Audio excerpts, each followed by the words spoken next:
Yo la verdad que también participo en un montón de concentraciones y manifestaciones donde no va todo el mundo, pero la verdad que hay gente que no echo de menos, así que no se preocupen,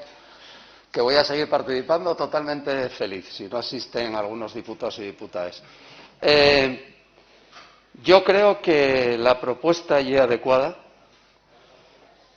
La ayuda, ciertamente, habría que buscar el encaje y seguramente el tema presupuestario, pero yo creo que sí una mesa que sea y vaya más allá que el Consejo Asesor, que yo creo que se queda bien corto. La mesa sigue interesante porque en este momento quizás es un ámbito de reflexión para ver qué cuestiones podemos plantear viendo la situación, la grave situación en la que está el deporte. Y vamos a apoyarla porque nos parece que hay una propuesta concreta. Una propuesta concreta, creación de una mesa que analice y que plantee qué queremos que sea el deporte en Asturias.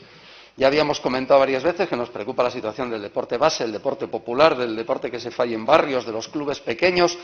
que nos preocupa también mucho el tema del deporte practicado por mujeres,